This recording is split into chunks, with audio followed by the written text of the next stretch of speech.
Hello to the wonderful world of YouTube. It is me, E.T., and for today's video, I'll be reviewing and unboxing my very first kind of upgrade for my YouTube channel, or my very first upgrade to my photography. So, let us introduce my Panasonic. What Panasonic? What is this Panasonic? What Panasonic is that? Well, if you're asking that, surprise! It's gonna be the Panasonic Lumix DMC LX7. So, this is my new camera. This is the Panasonic Lumix LX7. And I got this for like $400. But I think that's a price since I'm not in the US, I don't know. But here in the Philippines, I got it for like 19,560 pesos. So, let us do a few comments about these cameras and of course an unboxing as well. But why am I gonna love this camera? Why is this worth loving? Why you should love it? Why you should buy it? And a lot of stuff more. So if you wanna know that a lot of stuff more, then please keep watching. Just for you to know that this camera is not really that new. Actually, this camera has a predecessor, but I still like to use this camera and make a review about it. So this is my new camera, just for you to know. And let me talk about a few reasons why I should love this camera. If you want to know, keep watching. So this is your Panasonic Lumix LX7, and here is the main design of the box. This is like the frontmost layer of the box. So here it says Panasonic Lumix LX7. Since I got this in the white variant, it will be written in the white here, of course in the white color, and it's translated into a few other languages. So here is the main illustration of the back of the camera, although this is not the camera that I got because it's white and this is black. So this is the price saying that I got it for 19,000 pesos and 563 pesos. So here are the few features such as Intelligent Auto, AVC HD, Full HD, which that means you can film in 1080p, Power OIS, and French translations, and the nano string speed. Down below here, you can see some stuff saying it's the Leica lens at 1.4, 3.8 optical zoom, and its wide angle thingy. So here is the stuff about the sensor and the screen size. So it says here that you can get a high sensitive, a CMOS lens with high sensitivity at 10.1 megapixels.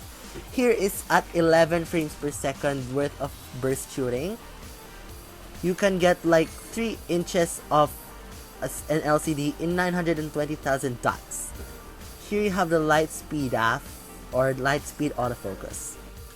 Just forgot to tell you guys that this kind of unboxing is reenacted, so don't expect it to be sealed anymore because I have been using this quite for a while. So I hope you understand. So this is what is inside the box. I don't know if I reassembled it the right way, but this is what's inside the box. So I don't know why is it so hard to open. Now I opened it up. So this is what is on the box. Here you get the LX7. Here you get your CDs. It's branded Panasonic. So here is your digital manual, and behind it is your photo editing kind of software provided by Panasonic, and here are some things related to the battery translated in Japanese and French. So let us open this thingy up. So here we are. Okay, so this is the battery and the charger. That is not including the AC adapter. So here is the data cable. We all know that we need a data cable because this is not the micro USB cable. If it's ever a micro USB cable, then it's super different. Here is our AC cable. Since I got it in the Type G version, so that means it can be used in Britain, it can be used in Hong Kong, it can be used in British colonies without any adapter. So what I meant is I can't use it in the Philippines unless I have an adapter, but if I could use this in UK, Hong Kong, UAE without an adapter. So here is your strap, of course. It is like leather. I don't know if it's real leather or polyurethane, as long as it's branded with Lumix. So of course, last but not the least, the best package we get is the camera. This is the camera, guys. It's so beautiful, and it's such a beauty to have it. Oh my god, I think it's super beautiful. So that's all of it and what's inside the box. So let us talk about some other stuff. So I have talked enough about unboxing and a few specs. So it's now time for me to tell you my answers to 4 questions. Why do I love this camera? Why should you love it? Why should you buy it? Why did I buy it? So to answer the first question, why do I love this camera? This camera has an aperture at its lowest at 1.4. So that means the lower the aperture number, the higher the more light will enter to the photo, so it could like illuminate pictures in low light. Number 2, it has AVC HD, and quality means a lot to YouTubers, so you need AVC HD, and it's like your best tweak to make your video quality better. And if I ever zoom into the telephoto mode of the camera, I could get up the lowest aperture I could get is at aperture 2.3, which is enough, more than enough light to pass through the photo at 2.3. So that is what I like. When I use the telephoto mode, it's not like the other cameras that, yes, they have a low aperture of like 1.8, aperture 2, but if you use the zoom, eventually the aperture of the camera will be aperture 4 at its highest, or even 5. But unlike this camera, I only get an aperture of up to 2.3, the highest on telephoto. So that's why I love this camera so much. Why should you love it? Number 1, it has a prime lens, why I love it. And you know, if you love taking pictures in the dark, then definitely this is for you because it's low light ready. Number 2, if you take pictures in the parties or stuff like that, I repeat, it's all about low light. Not only it has a 1.4 aperture, but it also has a 1 and 1.7 inch sensor. So that means if you just use your phone to take pictures and videos, then this would be better because this has larger sensor than phones. So you should love it because of the reasons I repeat. It's all about low light. Number 1, if it's 1.4 aperture. Number 2, because of its, you know what it is. It has a larger sensors than phones. Okay. So let us talk about why should you buy it? You should buy it because you can get a prime lens you can get a prime lens from 1.4 at its widest angle to 2.3 at its telephoto angle. You can get a lens. You can get like a camera sensor that is much bigger than your phone if you ever just take pictures with your cell phone, and other good features such as manual exposure for a low price of only $400. So it's not so high-end cameras such as this one will definitely be so cheap, will be expensive. So I believe that this is the cheapest right now. Actually, right now I think it's only $300 kasi this is not even the new one. So that's why I love it. That is why you should buy it. You can get pictures that are low light ready and YouTube ready videos for a low price of only 400 pesos. That's why I should encourage you to buy it. Because like you can get your cash worth it here. And actually, I repeat, if you buy this from stores like eBay or Amazon if you're in the US, you can get this for like only $300. Why did I buy it? It's because of its AVC HD quality. It also has prime lens, and of course it also has a lot of features that my old camera doesn't have. So let us talk about some few features of the camera. So this camera has the intelligent auto kind of feature, which that means it's just the auto mode of the camera. and all cameras have it. This camera also has AVC HD, which that means Advanced Video Coding High Definition, which that means you get higher resolution thanks to the container AVC HD developed by Panasonic and Sony. So, telling the truth, not only Panasonic and Sony has this kind of feature, so has the Canon Vixa camcorder lineup. So there are two problems with AVC HD. Its capability to be supported by softwares and the size. So if you use AVC HD, I at least recommend you to have 16 gig. I would prefer 16 gig over lower gigs. So why? Because AVC HD eats up more space. I promise, it does. So I had an AVC HD camera before and it ate up so many space. But although AVC HD makes up a good difference in your quality, in your video quality, this camera films at full HD, which that means your camera can film up to 1080p worth of resolution. This camera has power OIS, which that means in every move you make, you're confident that your videos and photos are stabilized no matter how you move. Promise. It makes it not that shaky. It will not make your audience get nauseated because your videos are too shaky.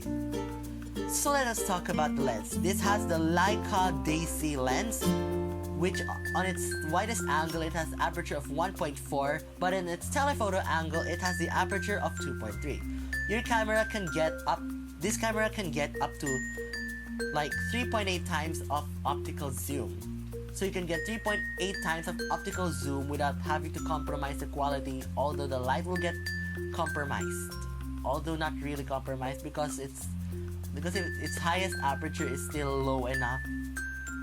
I mean, what I meant about it is 2.3 kind of aperture is still enough to let a lot of light in. So in its widest angle, it has 24 millimeters, and that is an equivalent of 35 millimeters in an SLR. So let's talk about the sensor. The sensor has a high sensitivity CMOS sensor at 10.1 megapixels.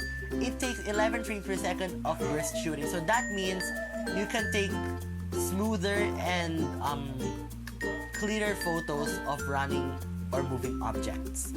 So you can get a 3-inch screen out of this with 920,000 dots.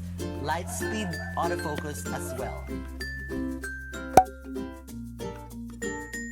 Why is this camera way better than its rivaling cameras such as the Canon G15 and the G16? Number one is the aperture.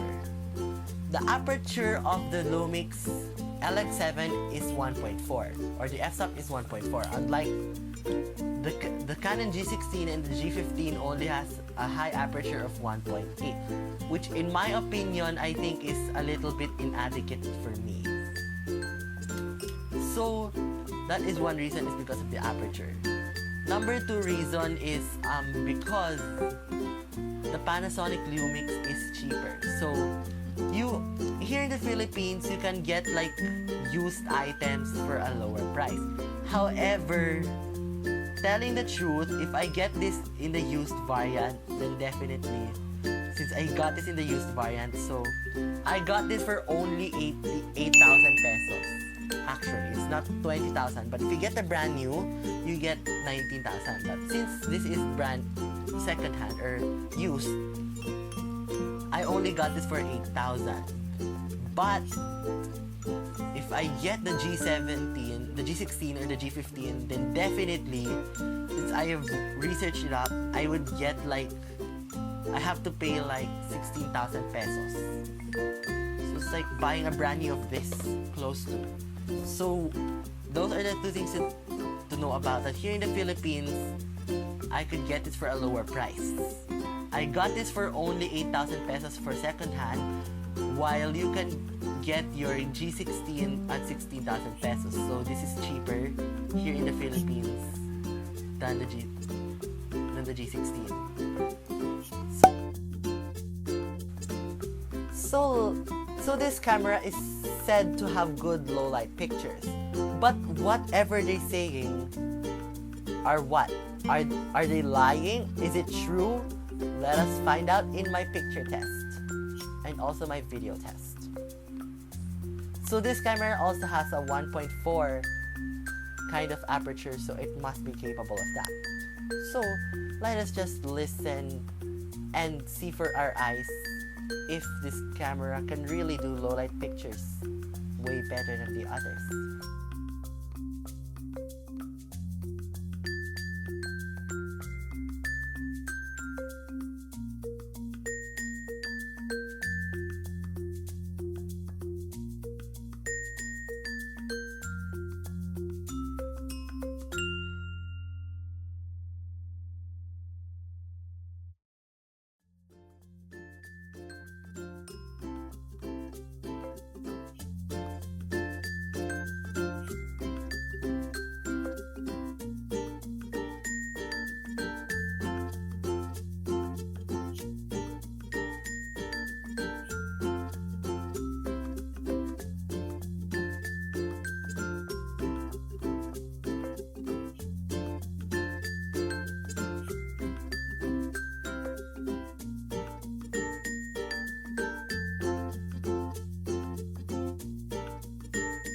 How pretty were the low light pictures?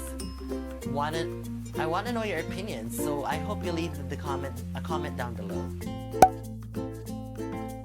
Last but not the least is, why did I get this camera for vlogging? Like, I know that you will just say that Canon G7X Mark II is better, or at least get other cameras, but why this?